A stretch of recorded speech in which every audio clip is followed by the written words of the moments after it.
Bismillahir Rahmanir Rahim. In the name of Allah, the most gracious, the ever merciful. Alhamdulillah. All praise is due to Allah.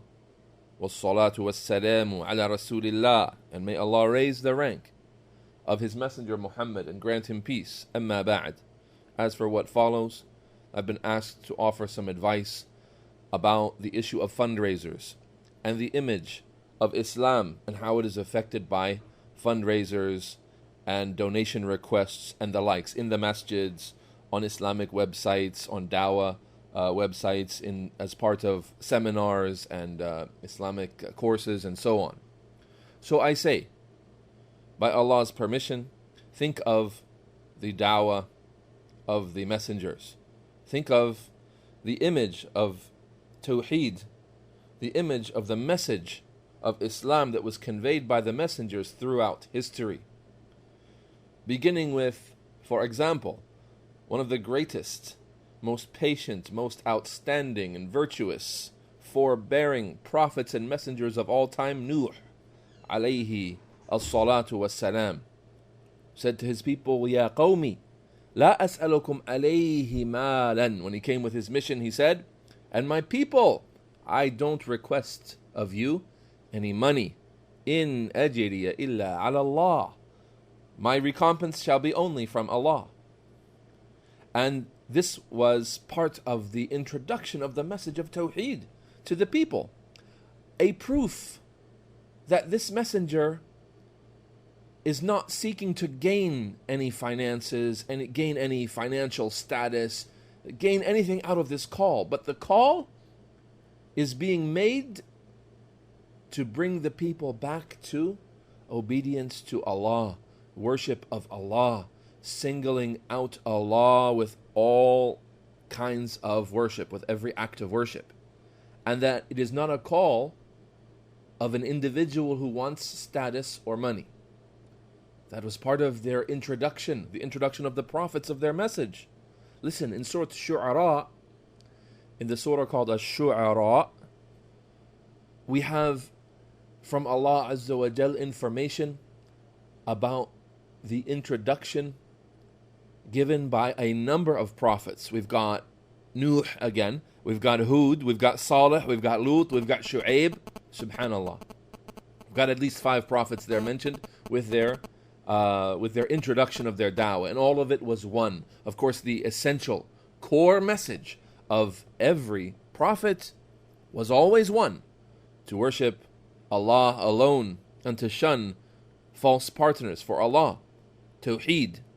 Along with this message, listen to the first passage from Surah Ash-Shu'ara, verse 105, and what's after that. كَذَّبَتْ قَوْمُ نُوحٍ الْمُرْسَلِينَ. The people of Nuh, they rejected the messengers. When you reject one of the messengers like Nuh, then you reject essentially all of them, because their call was one. Their da'wah, their call, their invitation was the same. Allah says, إِذْ قَالَ لَهُمْ أَخُوهُمْ نُوحٌ أَلَا تَتَّقُونَ. When their brother, meaning their brother from lineage, the one from their own blood relations, Nuh, he said to them, won't you have taqwa? Won't you observe the limits of Allah? Won't you obey Him? Won't you be conscious of Allah by obeying Him and staying away from what He has forbidden? Firstly and foremostly, shirk, by worshipping Him alone and avoiding false partners. He said, Inni lakum rasulun ameen. As an introduction here, I am just a trustworthy messenger. Verily, I am a trustworthy messenger to you. Fattaqullaha wa ati'un. So fear Allah and obey me. Fear Allah by observing His limits, obeying His orders, abstaining from the things He forbid you from. Wa ati'uni. And obey me. A messenger from Allah has authority from Allah, and Allah orders that we obey the messengers. وَمَا أَسْأَلُكُمْ عَلَيْهِ مِنْ أَجْرٍ. Look at the introduction to the da'wah here. And I do not ask of you any recompense. إِنْ أَجْرِيَ إِلَّا عَلَى رَبِّ الْعَالَمِينَ. My recompense, my reward, shall be only from the Lord of all that exists, فَاتَّقُوا اللَّهَ وَأَطِيعُونَ. So again, fear Allah, have consciousness of Allah, observe your duty to Allah, وَأَطِيعُونِ, and obey me. And obey me. That was the message of Nuh. Look at how twice in the Quran Allah has reminded us that He came to His people, to call His people to be dutiful to Allah, to give Allah His right to be worshipped alone. And in that message, or as an introductory matter to that message, He included the reminder that I have not come to ask you for any financial gain. Think about a few verses later, like 123 and afterwards, كَذَّبَتْ عَادٌ الْمُرْسَلِينَ, that Ad, the people of Ad, also rejected the messengers.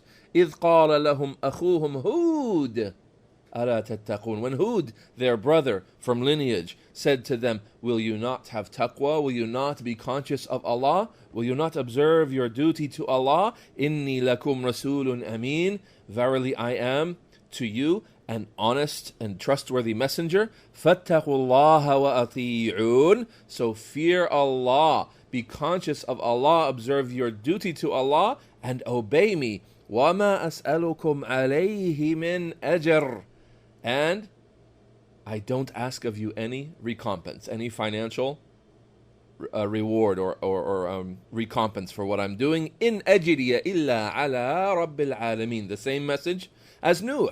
My recompense shall be only from the Lord of all that exists, Rabbul Alameen, Allah. The same message was again relayed to us by Allah Ta'ala in His Quran from the da'wah of Salih.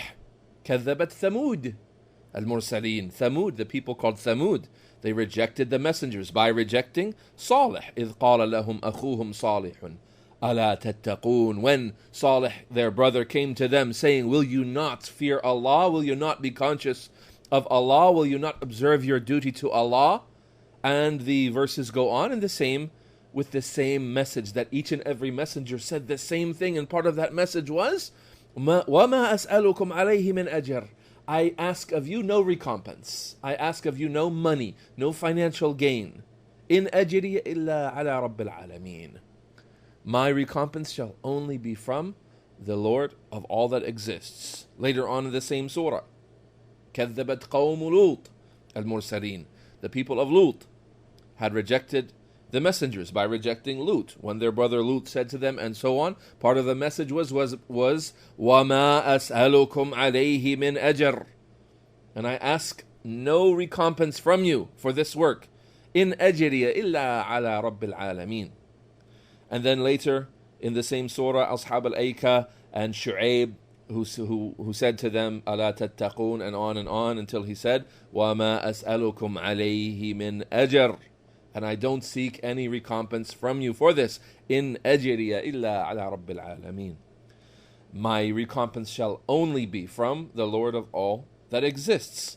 So to keep the message pristine, to keep the message clean and clear, away from financial distractions and away from shubahat that the shaitan can use to say that they want you to join them in their religion so that they can financially prosper. To eliminate this shubha, Allah Azza wa Jal directed His messengers through the wahi, through the revelation given to them, to say to their people that they don't seek from them any financial gain. And that is something that keeps the message of Islam very clear. Now, having said that, think about the messengers as well, how Allah Ta'ala prepared them for messengership by having a trade, being a shepherd, having some kind of work that they would do with their hands, to have an income, to have already some type of provisions, so that when they would embark upon their mission, they would not need to ask the people, they would not need to beg and put their hands out to the people for the sake of their mission. With that in mind, taking the lead of the messengers of Allah, trying to emulate them, trying to become like them, trying to make our da'wah as close as we can to their da'wah, our invitation to Islam as close to the way they invited the people to Islam as possible. We do have at times a need to ask the people to come together to support a financial cause, to support a some kind of project that is a needed service to the Muslim community, an obligation that needs to be fulfilled. Perhaps there are poor people that are so poor they don't have any clothes or any food, and they're not being taken care of. In this case, the Muslims must come together as a fard kifaya, a community obligation where they come together and take care of the essential needs of their brothers and sisters, even if it means that it's beyond the zakat, the obligatory zakat.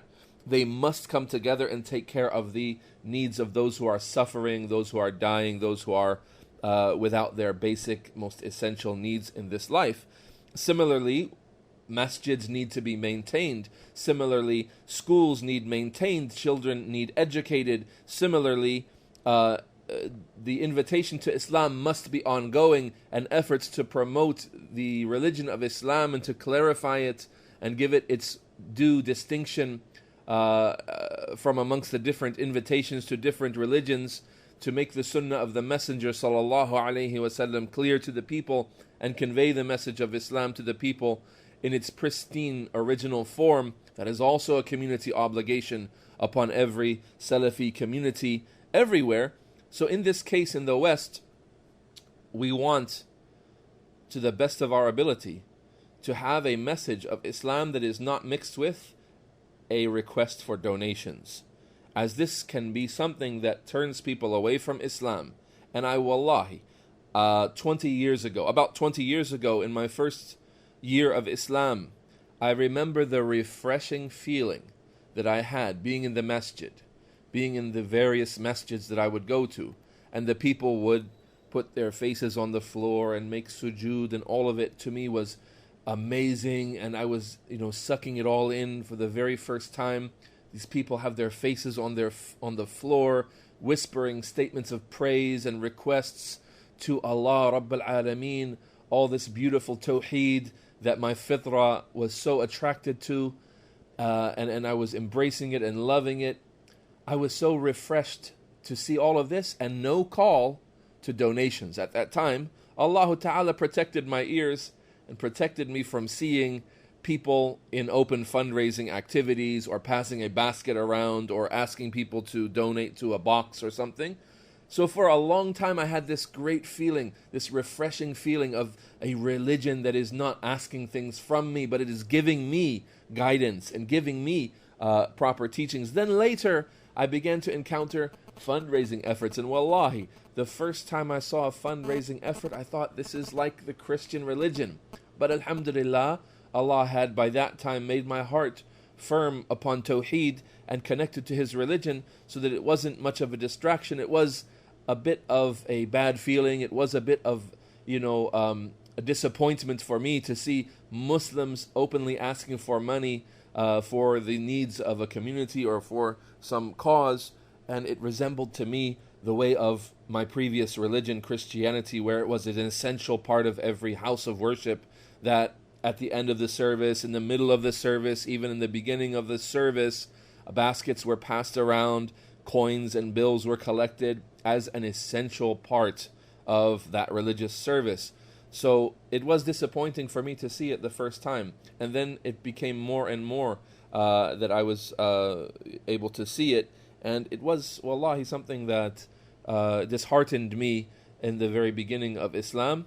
And in light of these Quranic passages that you have listened to just a few moments ago, you realize that it is not good for the image of Islam, for the image of this noble, high religion that is the salvation for mankind. If they embrace it, it warns them of eternal destruction if they turn away from it. It is the very key to salvation, that it is so important that this message not be mixed with a plea for donations. Having said that, we do agree with all of the concerned Muslims all over the world who say we must stop the panhandling, we must stop begging, we must stop disgracing our da'wah by asking for donations. We must stop this activity to give Islam its original beauty and to keep its image clean from these kinds of things.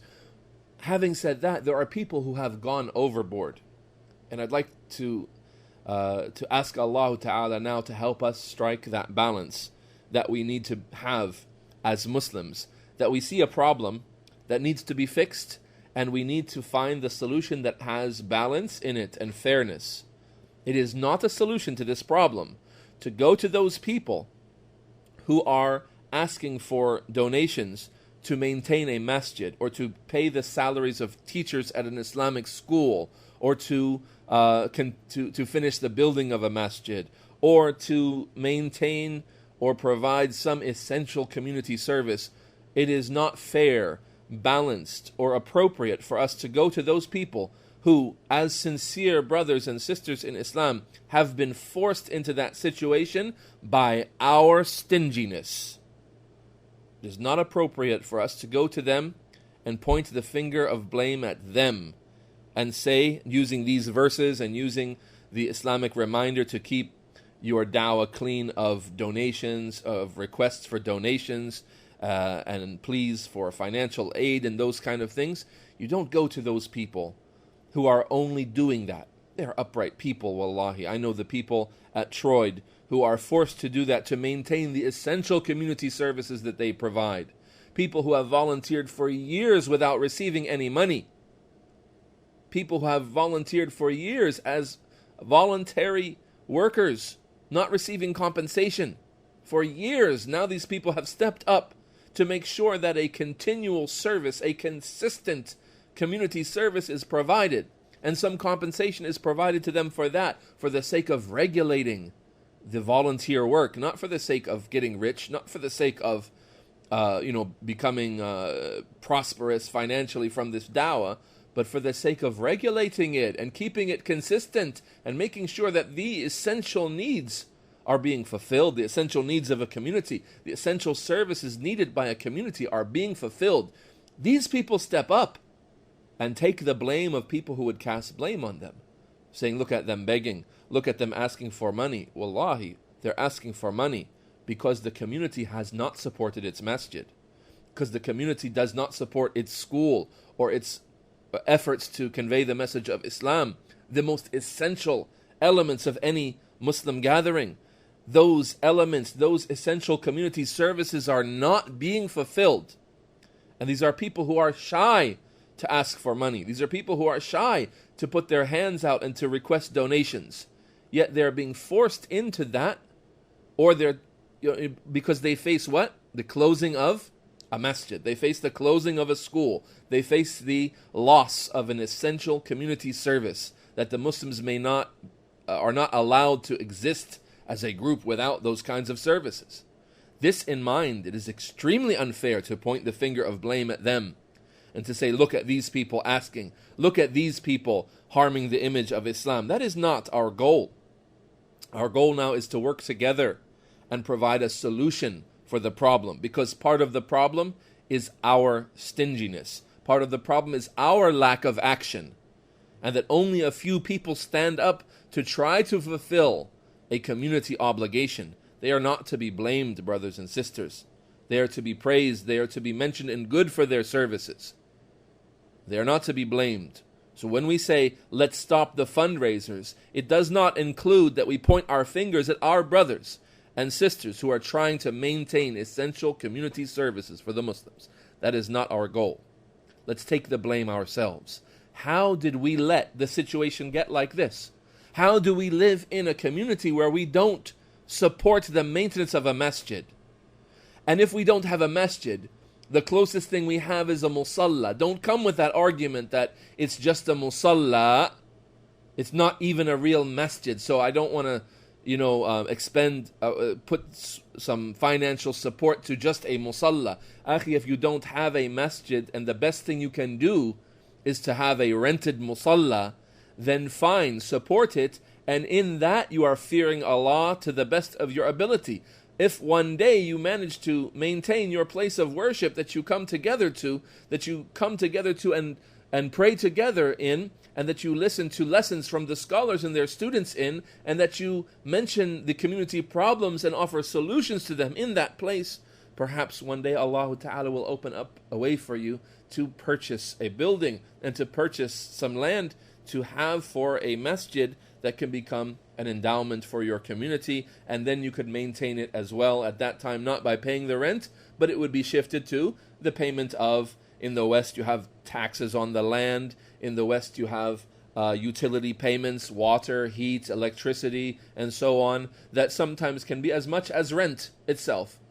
So the very idea that you don't want to support the masjid because it's not a masjid yet, or it's just a musalla, that is not keeping in mind that we are fearing Allah to the best of our ability in that case, and it is in hopes that that musalla may become a masjid, or the plans or the people behind that musalla may be able to move along and make an endowment or set up an endowment for the community to have as a fully owned piece of property as a masjid. School expenses, educational seminars, when we have a chance to bring one of the scholars or one of their students to the West, those are costly events.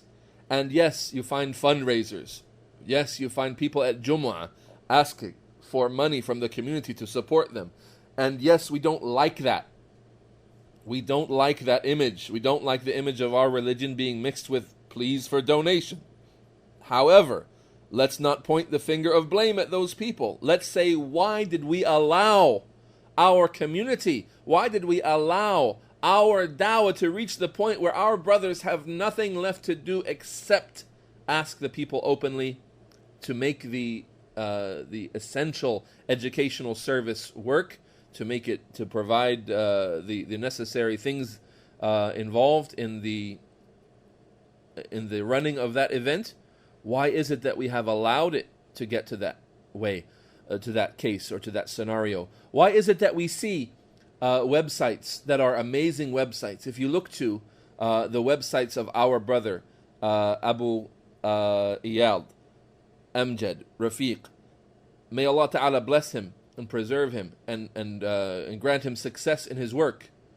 The number of websites that he does and with his brothers from Salafi publications, manhaj.com, ikhwanis.com, asharis.com, takfiris.com, and so on. How many dozens of websites are now available with these important themes that are the things that people debate about and they're confused about so much amongst today's Muslims. And these websites are full of answers and full of solutions. Why do we see these kinds of websites? And I'm not, on behalf of our brother Amjad, I'm not requesting donations, but I'm saying, why is it that we haven't reached out, contacted people to make sure that those are being funded and that those are ongoing? And I don't mean to specify these, but efforts like these. You see good, solid, Salafi efforts going on, and you don't jump.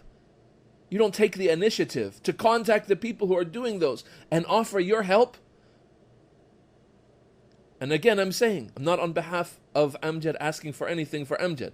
Allah knows best. It seems that everything is being taken care of for those websites. But where are the people who come and say, I want to sponsor one of those websites? What's the cost of maintaining a website for the year? Let me give that. Not for the sake of paying anyone, but for the sake of me getting the reward for such a website reaching the people. Where are the people who see these kinds of efforts being made?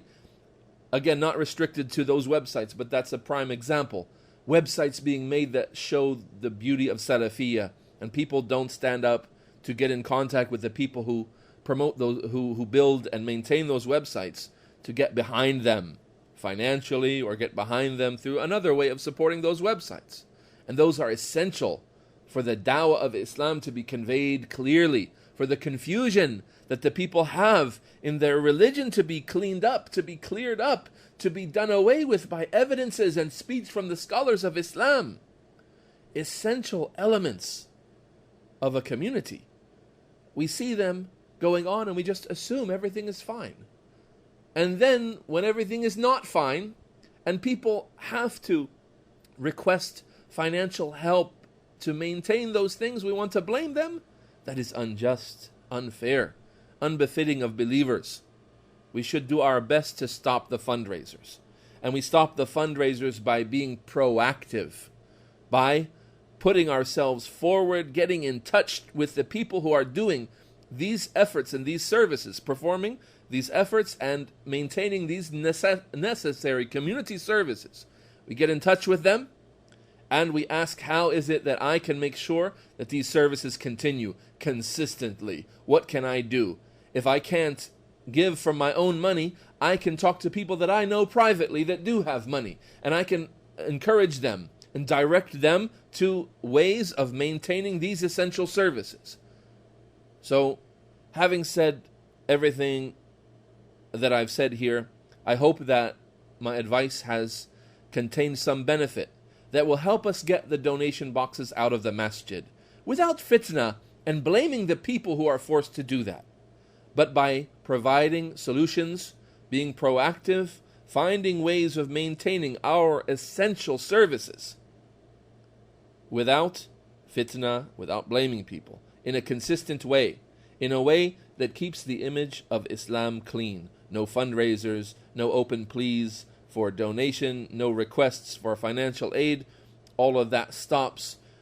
And I ask Allah Azza wa Jal to give us success in that, and that Allah Azza wa Jal instills in our hearts true love for this blessed da'wah that produces actions, that produces an effect on our wallets and our money, that we give it freely, that we give it to the people who are conveying the message of Islam, that we give it to those who are performing necessary services and delivering the message of Islam in the best way, without having them to openly ask, have donation buttons on the website, to have donation baskets or boxes at the salat, at the prayer times, at the masjids. May Allah Ta'ala purify our masajid from all of this and give us ikhlas, sincerity in statement and action, secretly and openly. I hope that this advice reaches open hearts and that there's some good in this advice and it produces fruits. هذا والله أعلم.